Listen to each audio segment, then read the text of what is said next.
Já é a terceira mensagem que estamos pregando nesse capítulo.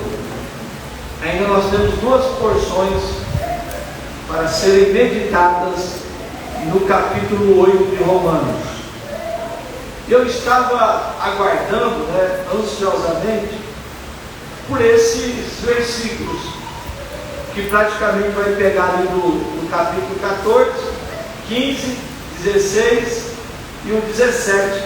Nós temos somente alguns versículos para serem meditados. Na minha opinião, é um dos assuntos mais importantes da palavra de Deus, porque nos fala a respeito da nossa filiação, da nossa identidade como cristão. Obrigado. Somos filhos de Deus.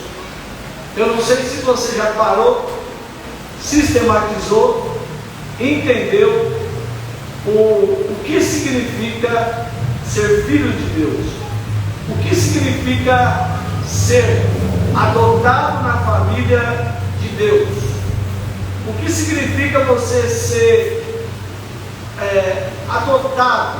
Adotado é por Deus. Interessante que nos dias do apóstolo Paulo, a adoção acontecia quando um adulto não contava com os seus herdeiros para os seus bens. Então aquela pessoa tinha que adotar alguém.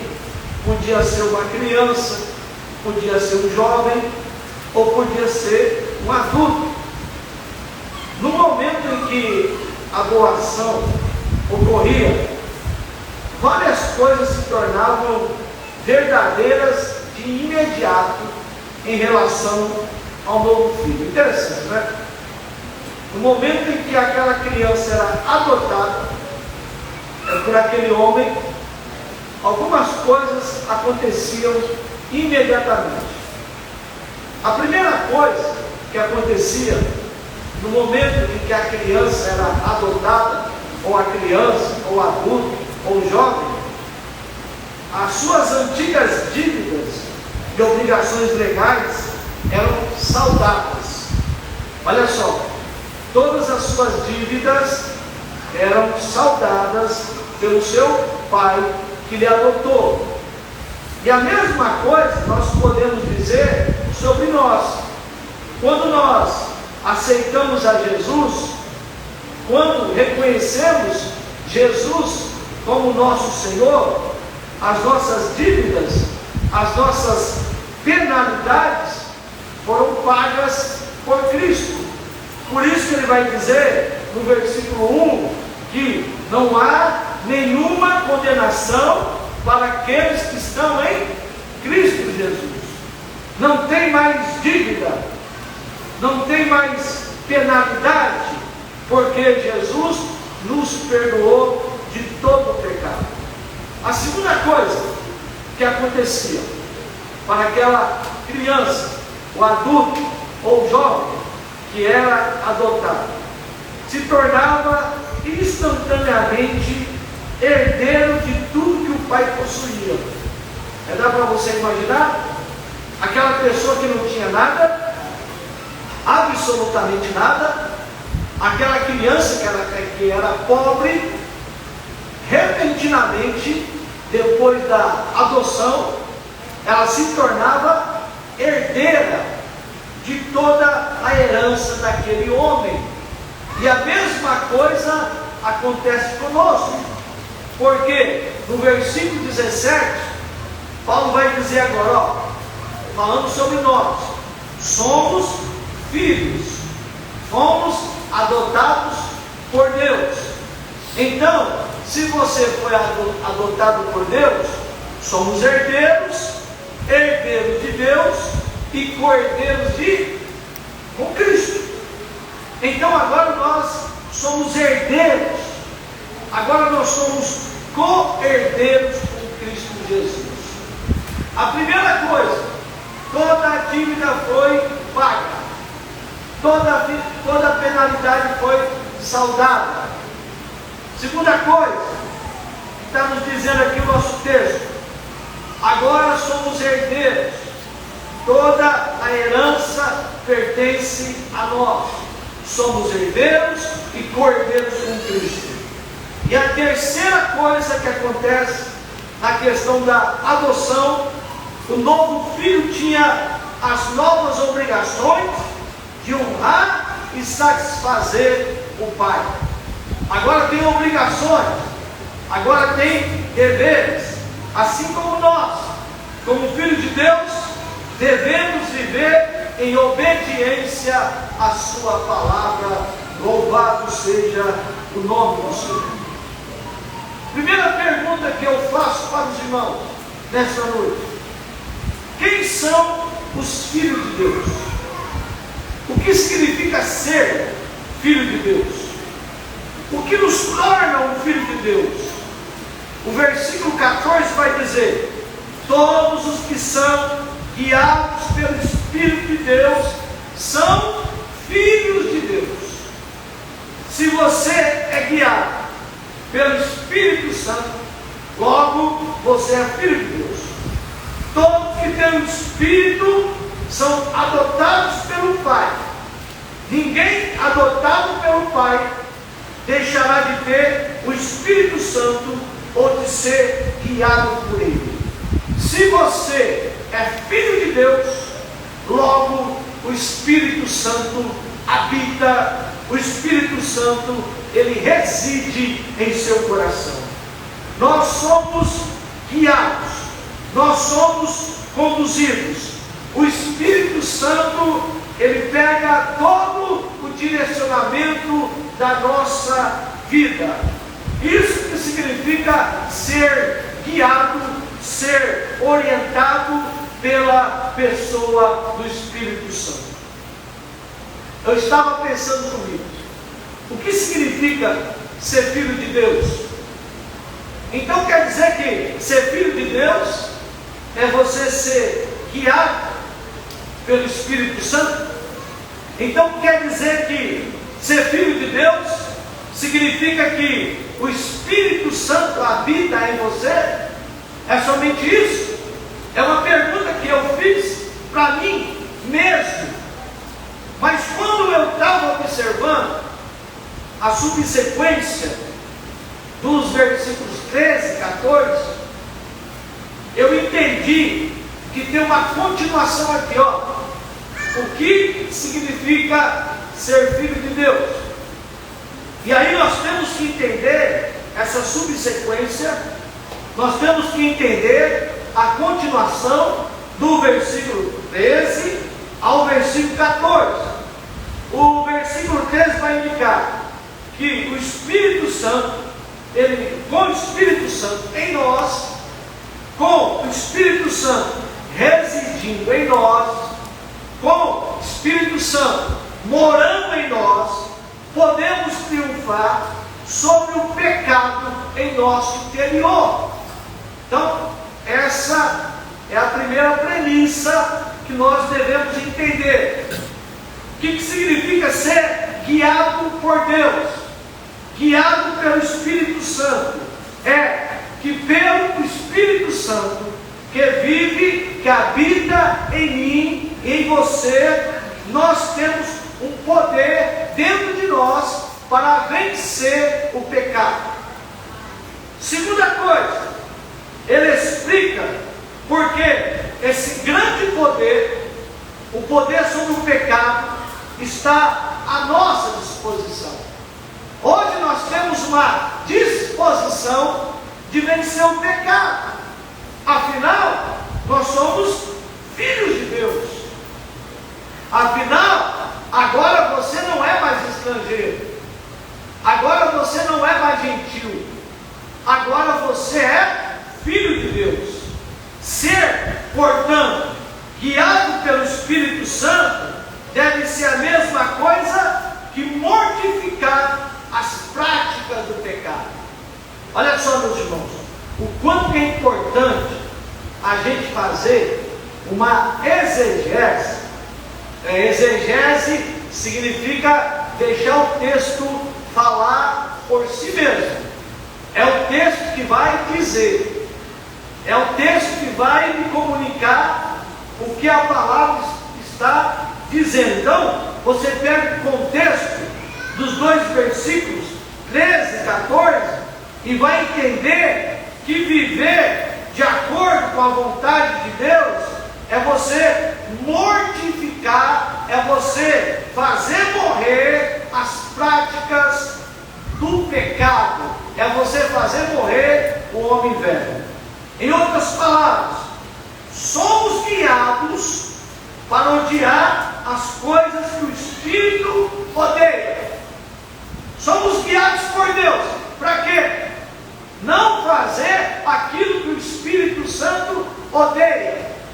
E que o Espírito Santo odeia? Odeia o pecado. E amar as coisas que Ele ama Cristo.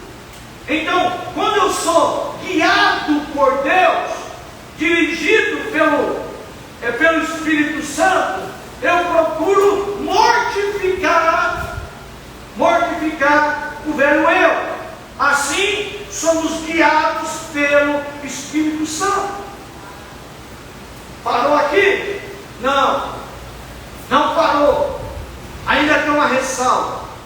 E a ressalva, ela está no versículo 14. Você quer saber que você é ou não filho de Deus? Se o Espírito de Deus não entrou em você, filho de Deus você não é, nem tampouco pertence a Cristo. Olha ali, está dizendo assim: todos que são guiados pelo Espírito de Deus são filhos de Deus. Sim ou não? Todos os que são guiados pelo Espírito de Deus são o quê? Filhos de Deus. Mas ser guiado pelo Espírito Santo de Deus significa que você está constantemente mortificando a sua carne. Significa que você está constantemente matando o velho eu. Agora, se tem essa ressalva aqui, se o Espírito Santo não está em sua vida, se o Espírito Santo não reside em você, você não tem capacidade, você não tem um dispositivo dentro de você de fazer mortificar o pecado. Então ele está falando assim, se alguém não tem o Espírito de Cristo, não pertence a Cristo.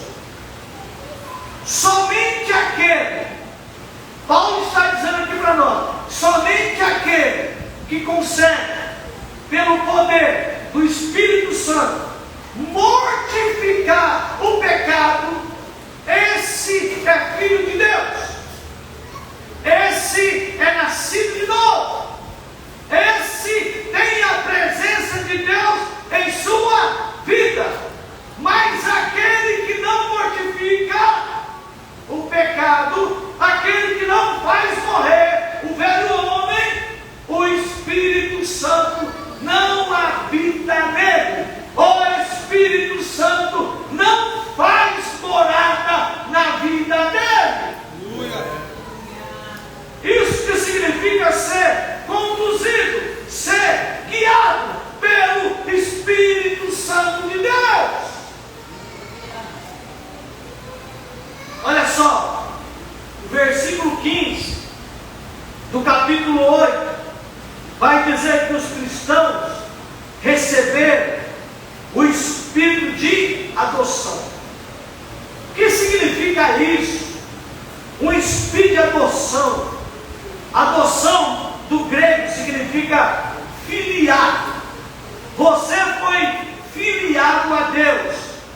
A imagem de adoção nos diz que ninguém nasce já em um relacionamento verdadeiro com Deus. Ninguém nasce crente. Ninguém. O fato que recebemos o nosso estado de filhos prova que houve um tempo em que estávamos perdidos.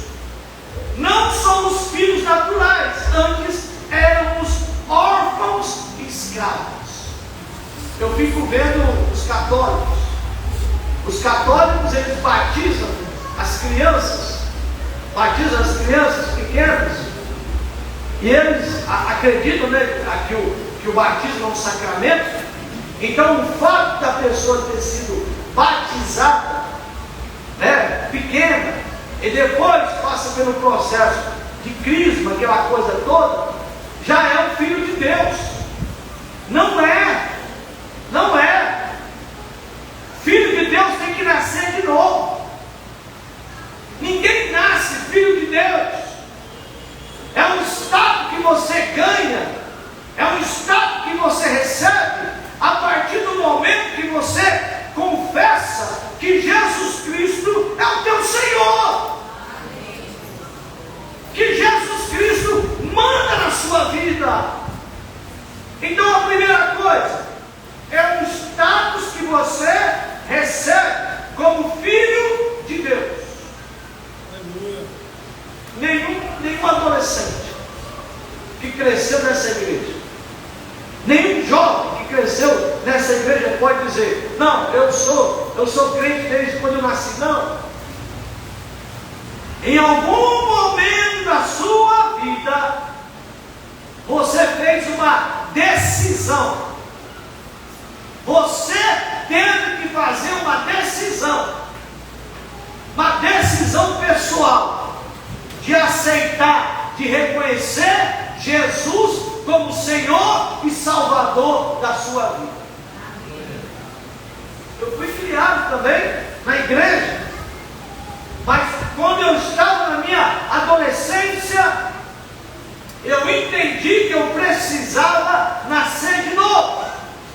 Eu era uma pessoa religiosa, acostumada com a igreja, mas Jesus não era o dono da minha vida. Jesus não era o Senhor da minha vida. Uma segunda coisa, a imagem de adoção nos diz que nosso relacionamento com Deus se baseia inteiramente em um ato legal do Pai. Olha só, esse ato legal do Pai não se conquista, nem se negocia um pai. É o pai que vai te adotar.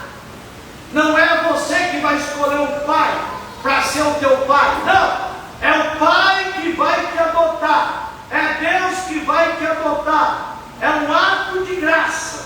Não há nada que o filho faça para conquistar ou fazer merecer esse status. Não há nada que você faça. Nada que você faça por merecer. Simplesmente o pai vai lá e te adota. Simplesmente o pai vai lá e te coloca no braço dele e te leva. Ele é recebido e ponto final.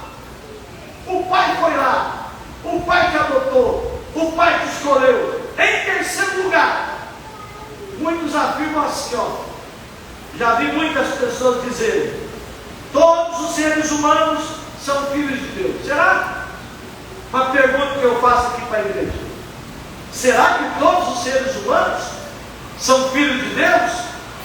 A Bíblia é enfática ao reservar que toda a riqueza do termo filho de Deus não é para todo mundo. Ele vai dizer em João, a Bíblia vai dizer em João, capítulo 1, versículo 2: mas a todos que receberam, quem? Nós que recebemos, nós que fomos a Cristo, aos que creem no seu nome, confessaram o seu nome, Deus lhe deu a prerrogativa de se tornarem filhos de Deus. Somente aqueles que receberam, somente aqueles que creem no seu nome, que confessaram o nome de Jesus, a esses Deus deu a prerrogativa de se tornarem filhos de Deus. Aleluia! Você é filho de Deus porque você crê em Jesus Cristo. Você acredita que Ele é o teu Salvador. Você acredita que Ele é o Senhor da sua vida. Glória logo você é filho de Deus. Aleluia! Vejo muita gente dizendo: oh, filho de Deus, é criatura de Deus, foi feito pela mão de Deus. Mas filho de Deus é aquele que aceitou a Jesus, é aquele que se arrependeu dos seus pecados, é aquele que confessa Jesus e vive Jesus em sua vida. E Paulo vai dizer para nós nesta noite o privilégio da condição de sermos filhos de Deus. Ele vai nos falar de 7 privilégios, 7 privilégios que tirar o fôlego que os crentes possuem como filhos adotivos de Deus. Cada um deles é maravilhoso, cada um deles é digno de parar, é digno de meditar e de apreciar. É aquilo que falamos na semana passada. Nós temos que meditar no tamanho do amor de Deus. E nesta noite nós temos que meditar no privilégio de sermos filhos de Deus. Aqui do versículo 15 até o versículo 17, nós temos 7 privilégios de sermos filhos de Deus. Primeiro, confiança. Não devemos temer, mas desfrutar da condição de filhos. O empregado ou o servo basicamente obedece por medo de ser castigado ou ficar sem emprego. Mas o filho, nós somos filhos de Deus, a nossa relação é baseada na confiança. Eu estava dizendo para os meninos na segunda-feira, contando a história de um filósofo chamado Voltaire. Voltaire foi um cara que criticou a igreja. Ele escreveu um livro chamado Cândido, o otimista, né? E nesse livro ele faz críticas severas. Ele trata com desdém a igreja. Ele vai dizer uma coisa assim, ele fala assim, daqui a 50 anos, a gente não vai mais falar deste livro aqui. Ele falou, daqui a 50 anos, esse livro aqui vai ser achado em algum museu, em alguma biblioteca. Interessante que, quando ele estava morrendo, bastante velho, estava morrendo, começou a fechar os seus olhos, e ele então teve uma visão. Quando ele fechava os olhos, teve uma visão. Ele viu seres escuros, seres tenebrosos, vindo em busca da alma dele. E ele ficou com muito medo, ficou com pavor. Eu estou vendo alguns seres tenebrosos, ruins, vindo ao encontro da minha alma. Por favor, chama alguém que tem fé em Deus. Chama alguém que acredita em Deus. Ele estava apavorado, totalmente apavorado. E as pessoas diziam, mas você não é Voltaire? Você não é aquele que criticava com desdém a fé dos crentes? Não, você está pedindo para trazer um crente aqui para fazer oração pela sua alma. E o interessante, meus irmãos, 50 anos depois da morte de Voltaire, a Sociedade Bíblica Francesa se instalou na casa dele. Aleluia! E a palavra de Deus continua sendo o livro mais lido, o livro mais querido, o livro mais meditado de todos os tempos. Ele diz, não vai mais ler a palavra, mas a palavra não é de homem, a palavra é de Deus. Então nós temos o quê? Uma confiança no Senhor. Eu perguntei para alguns alunos enquanto eu dava aquela aula, você tem medo de Deus? E a moça me disse, eu tenho medo sim. Eu tenho medo. Eu falei assim, então a sua relação com Deus, ela não é algo saudável.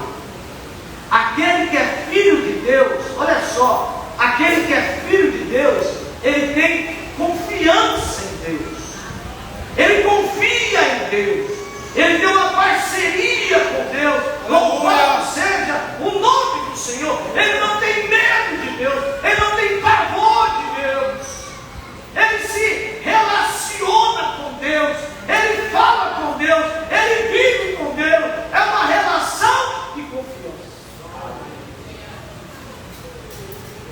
O segundo benefício, o segundo privilégio de nós sermos filhos de Deus, é que nós recebemos autoridade. Temos o status não de escravo. Nós não somos mais escravos, mas agora nós temos o status de filhos. Os filhos têm autoridade na casa. Não são meros servos, mas é filho. Aos filhos de Deus é dada autoridade sobre o pecado e o demônio. Nós temos autoridade da parte de Deus. Quem você é? Você é um pecador, você é um miserável, mas Jesus te salvou, e a primeira coisa que Jesus lhe deu foi confiança. Hoje você tem intrepidez, hoje você tem coragem de chegar diante de Deus, de chamá-lo de Pai, de chamá-lo de Senhor. Além disso, Deus também lhe deu autoridade. Aleluia! Autoridade para colocar as mãos sobre os enfermos, e a enfermidade tem que sair. Autoridade de colocar as mãos sobre a pessoa endemoniada, e o demônio vai ter que sair. Por quê? Porque maior é aquele que está comigo, maior é aquele que está com você. Ele é maior, ele é Deus, ele é onipotente, onisciente, ele é todo-poderoso, e ele está na sua vida. Por isso que você tem autoridade da parte de Deus. Nós temos autoridade. Aleluia! O teu irmão, quando ele era pequeno, era mais velho que eu, e toda vez que alguém ficava endemoniado na igreja, a primeira coisa que ele fazia era entrar debaixo do banco. Ele só saía debaixo daquele banco quando o diabo tinha sido amansado, quando o demônio havia saído daquela pessoa. Mas você tem autoridade da parte de Deus. Você é filho de Deus. Aleluia! Totalmente filho de Deus. Deus lhe deu poder. Não é para você temer.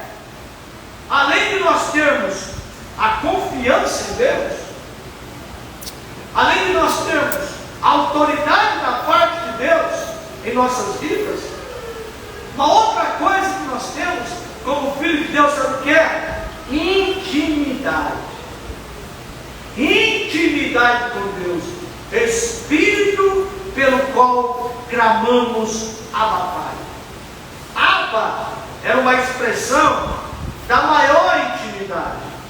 O filho chama o pai de paizinho, ou papis, ou papai, ou numa linguagem baiana, painho, né, painho. Então Abba significa isso aqui, painho, papai, ou paizinho, tudo interpretação de Abba. E a palavra Abba, ela era balbuciada pelas crianças pequenas. As crianças estão clamando, né? Abba, Abba, Pai. É um exclamar fortemente, expressando uma emoção muito profunda quando ele fala Abba, Abba, Pai. É uma expressão profunda, né? Mostra que tem emoção carregada ali. Deus, Ele não está distante de nós. Deus, Ele não está longe de nós. Deus não pode ficar somente na esfera do intelecto, ou da teoria, ou da doutrina, ou religiosamente. Eu estava vendo essa semana tanta gente aí na rua, negócio de Páscoa, Semana Santa, quinta-feira Paixão, sexta-feira e aquela coisa toda, pessoas andando na rua. Eu falei, como que está a vida espiritual dessas pessoas? Será que são filhos de Deus? Será que tem Deus como Abba, Pai, Papai querido? Ou será que simplesmente ali é em cima de dogma, de conceitos humanos, de tradições humanas? Eu não estou falando aqui de uma religiosidade, não. Eu estou falando de uma relação que você tem que ter com o seu Deus. Uma adoração, o nosso clamor, a nossa oração, o nosso louvor é fruto da intimidade que temos com Ele.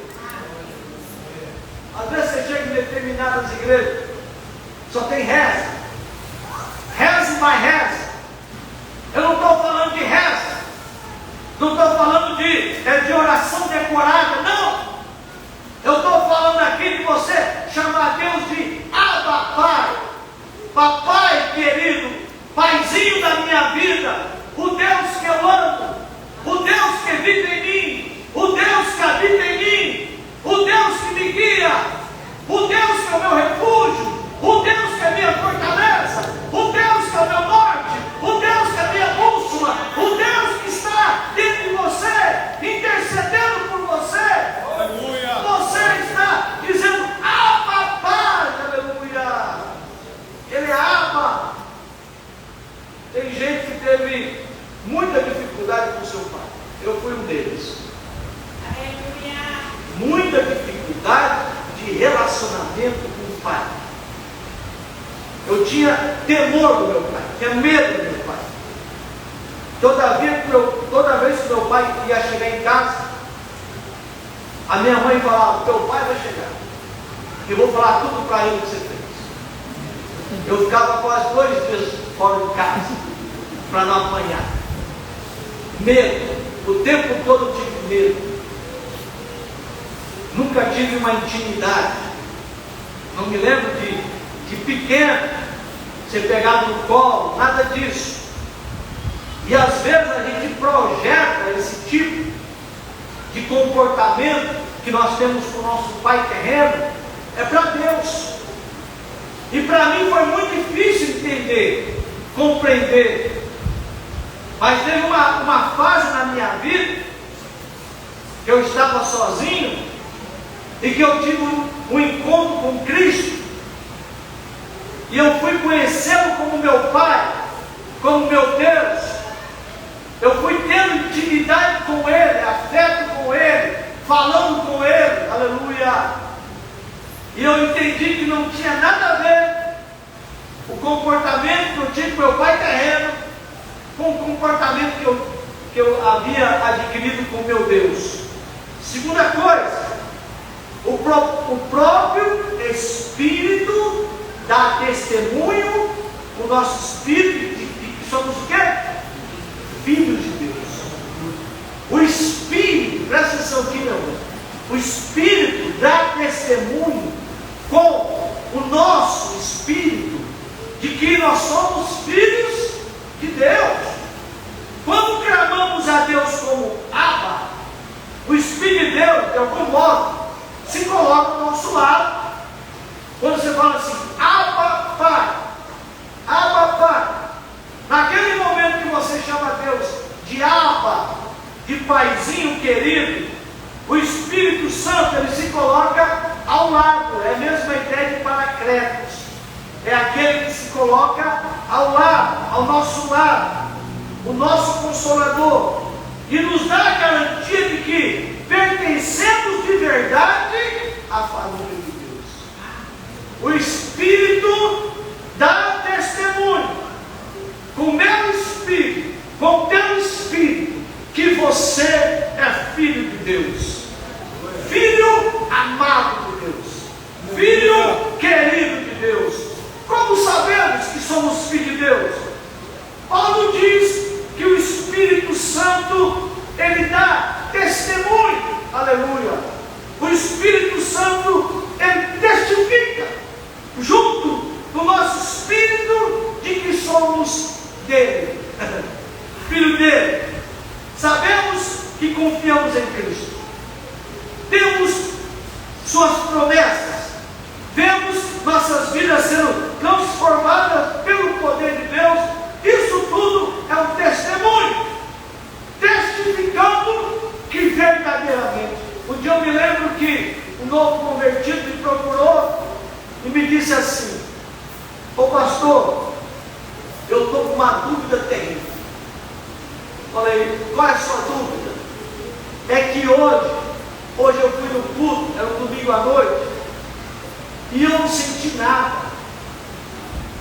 E eu, durante algum tempo, eu tenho sentido, eu tenho chorado, mas eu fui naquele culto hoje e eu não senti nada.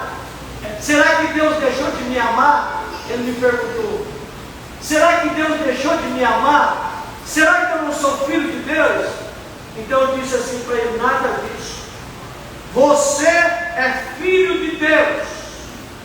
Independentemente se você sentiu alguma coisa no culto ou não, o que vale é o que a palavra de Deus nos diz: que você é filho de Deus, que você foi justificado, aleluia, pelo sangue de Jesus, e que você é filho de Deus. Se somos filhos, também somos herdeiros, herdeiros de Deus e cordeiros com Cristo. Olha aí, meus irmãos, tudo isso daqui que eu estou dizendo para vocês são privilégios, privilégios que nós temos como filho de Deus. Isso quer dizer, se eu sou herdeiro de Deus e cordeiro com Cristo, significa que eu tenho um futuro maravilhoso, significa que você tem um futuro maravilhoso, significa que nós somos herdeiros de Deus, aleluia. Na cultura antiga, o filho mais velho herdava 2/3 da herança do pai. Interessante aquela história do filho mais velho, do filho mais novo. O filho mais velho herdava 2/3 e o filho mais novo herdava um terço só. Mas aqui, Paulo ele faz uma reviravolta impressionante. Ou seja, aquilo que nos está reservado é tão grandioso, olha aí, é tão grandioso o que está reservado para mim, o que está reservado para você, é tão grandioso que será como se cada um de nós fosse receber a maior parte da glória de Deus. E o que está reservado? Eu estava pensando comigo, né? O que está reservado para mim e para você? Aí eu abri a palavra de Deus em Apocalipse, capítulo 21, que fala da nova Jerusalém, que descia do céu, preparada como a noiva adornada do céu. E diz assim, que Ele, Deus, enxugará dos nossos olhos toda lágrima. É isso que está reservado para mim e para você. Não haverá mais morte, não haverá nem tristeza, não haverá choro, não haverá dor, pois a antiga ordem já passou. A cidade santa, como que é a cidade santa? Isso tudo é para mim, isso tudo é para você, isso aqui é a nossa herança, nós temos uma herança, isso pertence a mim, pertence a você. Olha, resplandecia a cidade de Jerusalém, resplandecia com a glória de Deus, seu brilho como de uma joia muito preciosa, como jaspe, claro como cristal. A cidade não precisa de sol, nem de lua, para brilhar sobre ela, pois a glória de Deus a ilumina. As nações andarão em sua luz, suas portas jamais se fecharão de dia, pois ali não haverá noite. Aleluia. Eu fico imaginando o quanto que nós deixamos de meditar no que Deus tem para mim, no que Deus tem para você, nos privilégios de sermos filhos de Deus.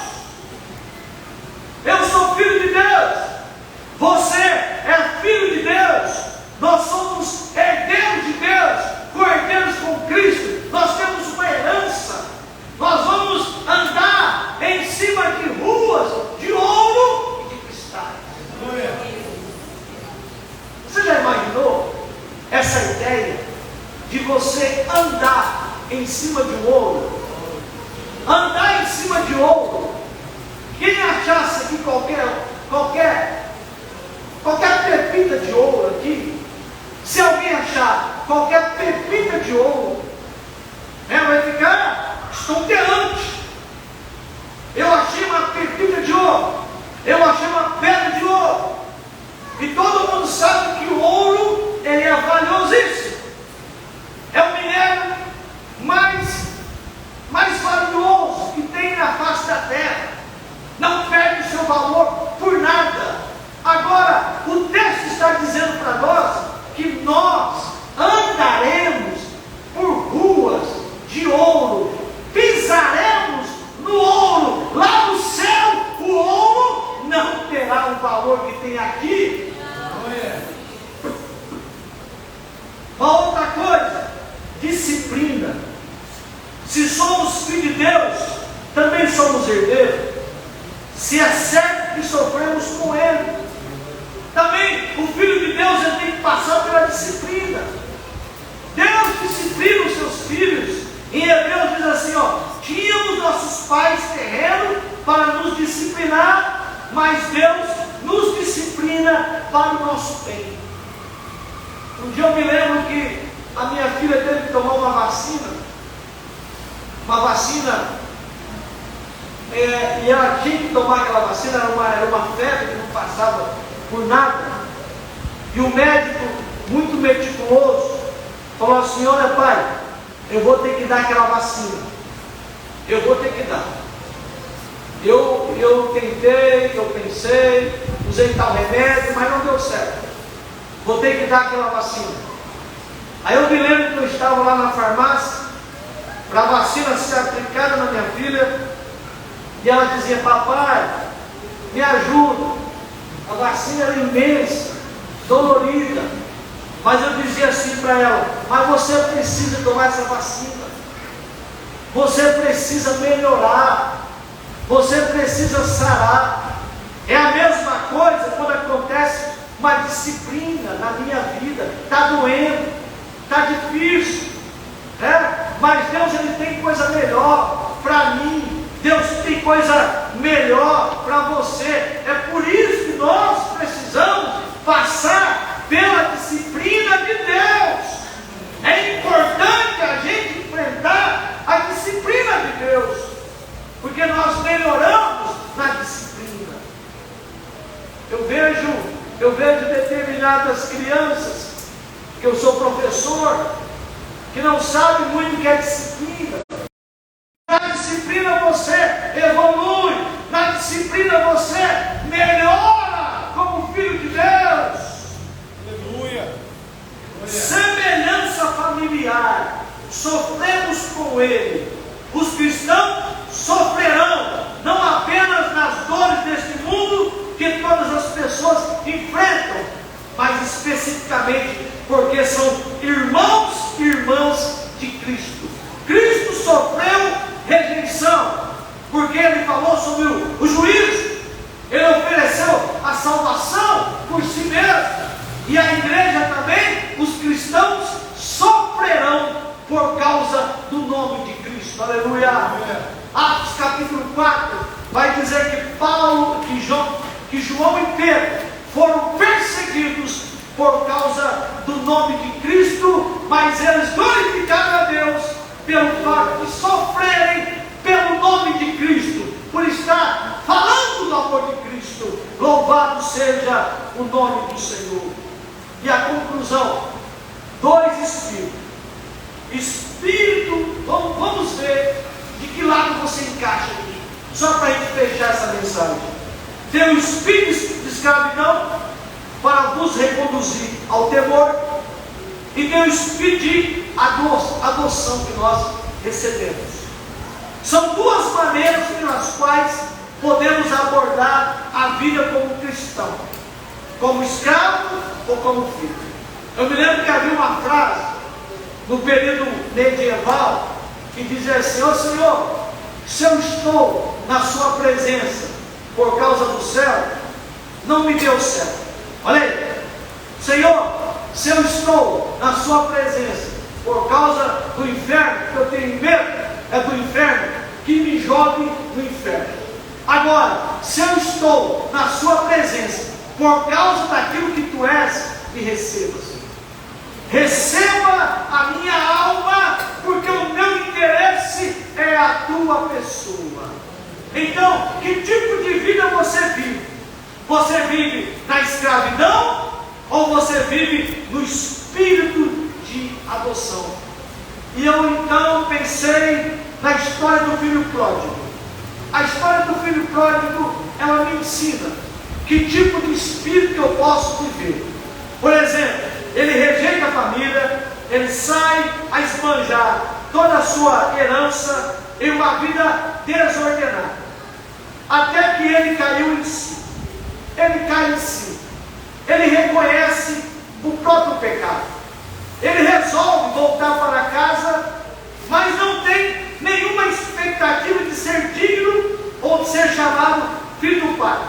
Então ele está dizendo assim: ó, já que eu aprontei, já que eu larguei a casa do pai, já que eu gastei todo o meu dinheiro com coisa errada, o que eu vou fazer? Vou voltar para a casa do pai e eu vou pedir para ele me contratar como jornaleiro, como servo. Eu não quero mais ser filho. Olha aí. Será que, eu pergunto aqui para você, será que é possível você deixar de ser filho? Filho de Deus? Ele diz assim: com certeza não sou digno de ser chamado filho de Deus. Tudo que eu posso esperar agora é labutar como seu empregado. Se tiver um bom desempenho, Deus pagará o meu salário, atenderá as minhas orações e me concederá favor e me protegerá. Então ele já chegou com esse discurso pronto: vou voltar para a casa do meu pai, vou voltar humilhado. Eu sei que quando eu chegar lá, eu não sou mais filho dele, eu vou ser um trabalhador, porque eu pisei no tomate, porque eu fiz coisa errada. Olha o conceito que muita gente tem de Deus. Mas quando ele vem para a casa do pai, ele não é recebido como escravo. Quando ele volta para a casa do pai, ele não é recebido como jornaleiro ou servo. Quando ele volta para a casa do pai, ele é recebido como filho. Ele é recebido como filho. Aleluia. Quem é filho nunca vai ser empregado. Quem é filho nunca vai ser escravo. Quem é filho nunca vai ser servo. Sempre será filho. Saiu de casa, mas voltou, ainda é o meu filho. Ele pode estar emporcalhado, mas ainda é o meu filho. Ele pode ser que não tem mais aliança no dedo, mas ainda é o meu filho. Pode ser que não tenha a sandália nos seus pés, mas ainda é o meu filho. Que tipo de relacionamento que você vive com Deus? Relacionamento, eu vi uma pessoa me dizer assim: ó, eu sou dizimista da igreja e nenhum mal vai me acontecer. O fato de eu ser dizimista da igreja significa que Deus vai me proteger de todas as maldades. Espera aí, meu irmão. Não é por aí. Não é desse jeito. Relacionamento com Deus não é baseado no desempenho, mas o relacionamento com Deus é baseado no amor incondicional de Deus não é baseado, o meu relacionamento, preste atenção aqui, meu irmão, o meu relacionamento, o seu relacionamento com Deus não é baseado no desempenho. O irmão ali, ele ora mais do que o outro, hein? Você já viu o joelho lá do irmão fulano? Joelho cascudo? Ô varão, não chega perto de mim não, porque o teu joelho é cascudo. Você ora mais do que eu. Você tem mais desempenho do que eu. Você tem mais espiritualidade do que eu. Se você olhar para o meu joelho aqui, coitado do meu joelho, não tem nenhum casco. Não tem nenhum casco, porque quando eu oro em pé. Talvez os meus pés tenham casco, mas o meu joelho não tem casco. Relacionamento com Deus não é na base do desempenho. Relacionamento com Deus não é na base de que eu fiz mais do que você. Não!